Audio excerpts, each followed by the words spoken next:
January 23rd, 2006, Orlando, Florida.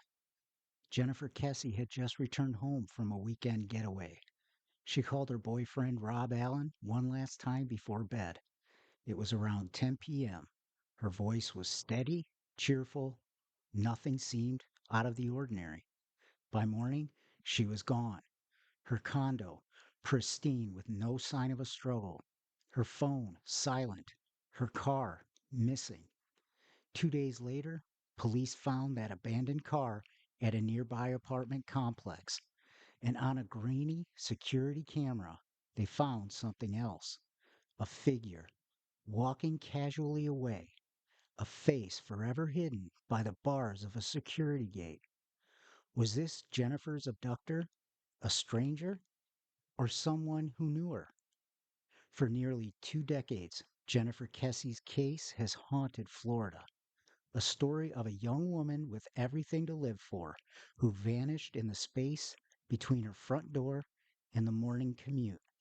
Tonight, we take a look at the file on the Midnight Mystery Archive.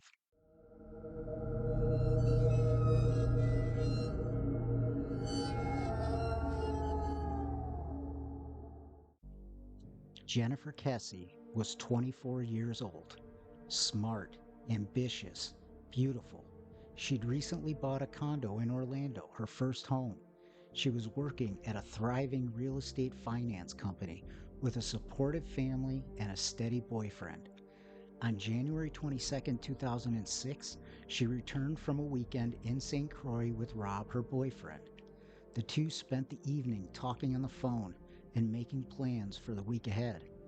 The next morning, January 23rd, Jennifer failed to show up for work. That alone was alarming. She was always known to be punctual, dependable, and never missed a day without calling in. Her coworkers tried reaching her. No answer. Her parents, Drew and Joyce Kesse, called repeatedly and nothing. By mid-afternoon, panic was setting in. When her parents arrived at her condo, they found no signs of struggle.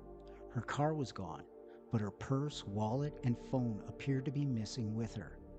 The shower was wet, suggesting she'd gotten ready for work that morning. Her clothes from the night before were laid out, as if she'd unpacked and gone to bed normally.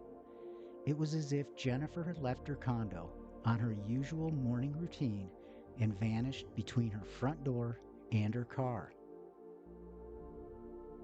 2 days later, police discovered Jennifer's black Chevy Malibu parked at the Huntington on the Green Apartments, a location about 1 mile from her home. The vehicle was wiped clean, no fingerprints and no trace evidence. And then there was the CCTV footage. The complex had an old security camera that captured one of the most chilling images in modern missing persons history. A person of interest walking calmly near Jennifer's car, but the frame was partially blocked by the bars of a gate obscuring the face. Detectives have never been able to identify this individual.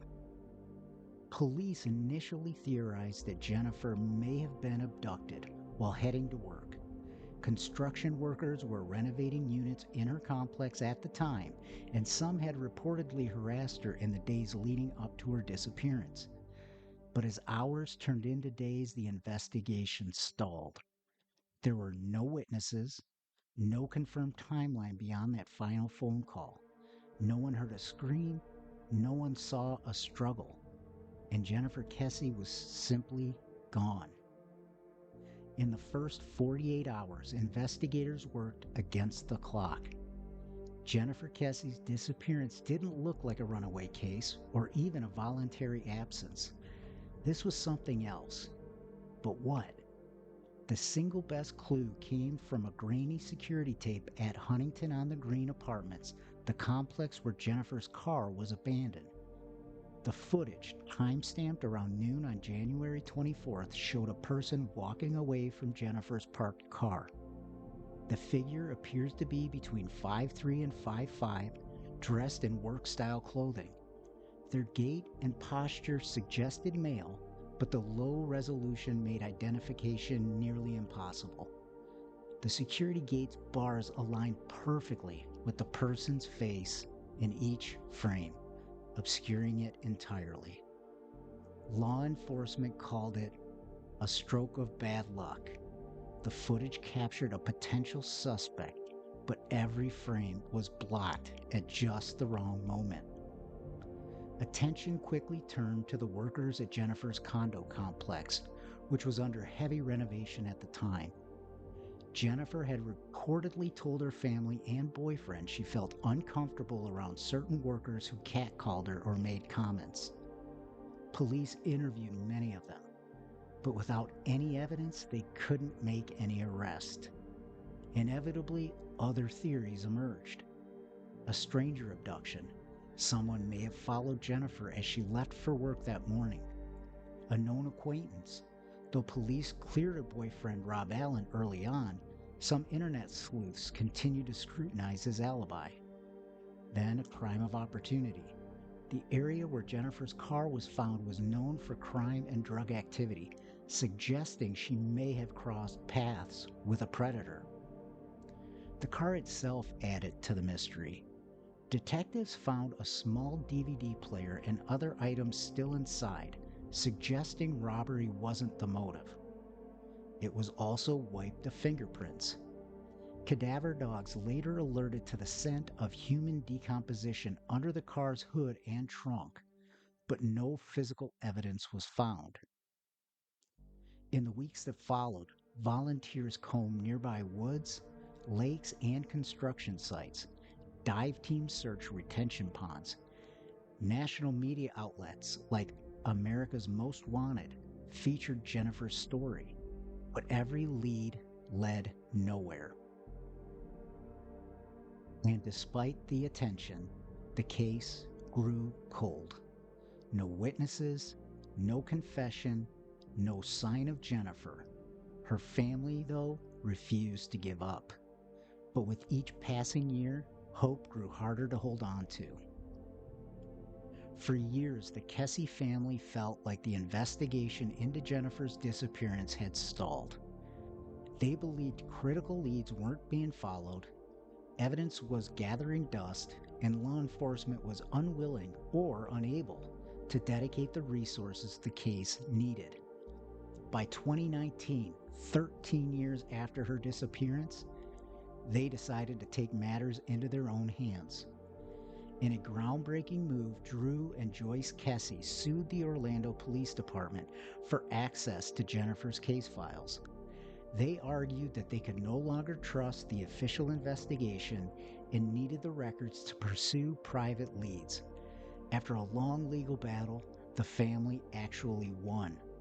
They were granted access to more than 16,000 pages of records, thousands of hours of videos, and hundreds of photographs, effectively taking control of Jennifer's case. With the help of private investigator Mike Toretta, the Kesse family began a fresh review of the evidence.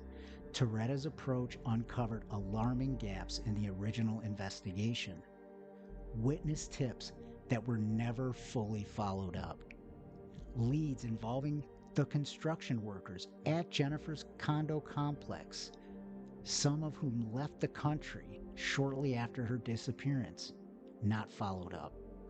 Reports of unverified sightings that had been completely dismissed and far too quickly. One tip involved a woman in Tennessee who claimed she saw a distressed woman resembling Jennifer being followed into a store. Toretta tracked down numerous such leads, but none unfortunately have led to Jennifer. Perhaps the most compelling new angle focuses on the Mosaic at Millennia complex where Jennifer lived. At the time of her disappearance, many undocumented workers were hired for renovation work. Some workers allegedly lived in vacant units without oversight. Toretta uncovered claims that Jennifer may have been watched or targeted as she came and went from her condo. The theory is essentially this.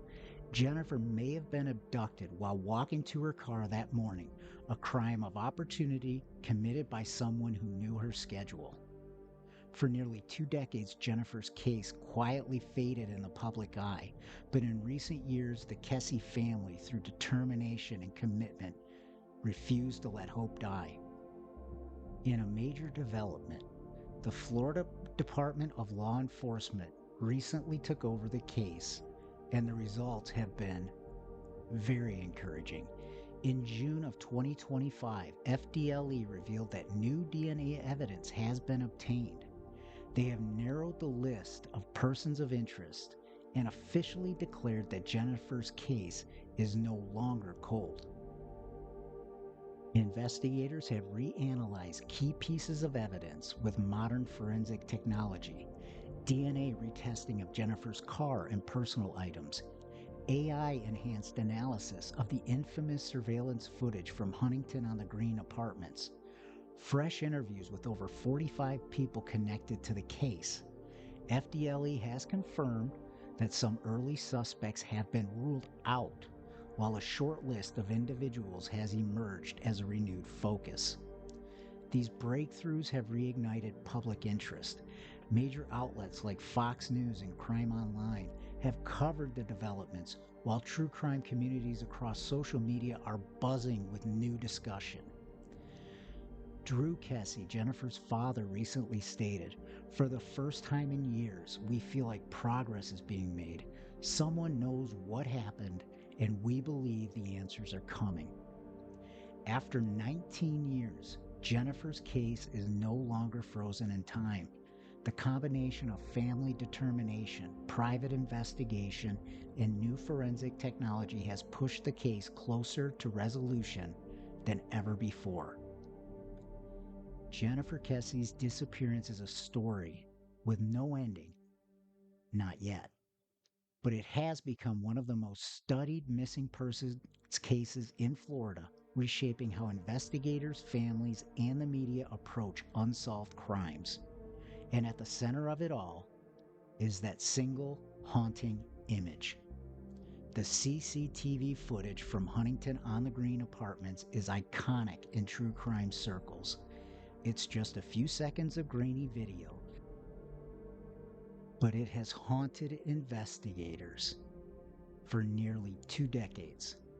The person walking past Jennifer's abandoned car moves with a casual, almost indifferent stride. We see the head turn slightly, but never the face. The security gate's bars align perfectly with their features in every frame. It almost defies logic and the odds, as if hiding their identity by sheer chance. Who was the person? Was it a construction worker? Was it a stranger? Could it have been someone that Jennifer knew? FDLE's new AI image enhancement tools may finally offer answers. Investigators have recently confirmed that they are reanalyzing this footage, hoping to extract height, build, and gait analysis data that was impossible in 2006. Theories persist in this case. The most obvious is the abduction by a construction worker. This remains one of the leading theories, with Jennifer having reportedly expressed discomfort with certain workers at her condo complex, coupled with multiple entrances and minimal surveillance. It could have been easy for someone to approach her as she left for work. The other option was a crime of opportunity. Could it have just been a confluence of bad luck and timing? Could Jennifer have just crossed paths with a predator while heading to her car? It's very possible. Foul play by someone known. While her boyfriend, Rob Allen, was cleared early on, investigators have always left the possibility open that Jennifer's abductor could have been someone from her wider circle, whether it be a casual acquaintance or someone with an unrecognized fixation. There's also the theory of human trafficking, a topic that came up in a previous episode about Amy Bradley.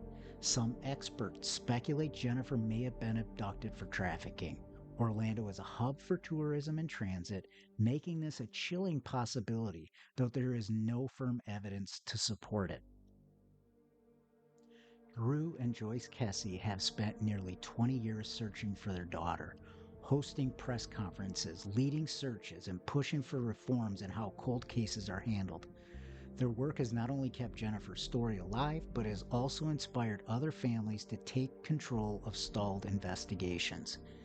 Today, thanks to the persistence of the FDLE and their renewed efforts, Jennifer's case is officially active again. With new DNA evidence and a narrow list of persons of interest, there's a stronger chance than ever that this mystery could see resolution.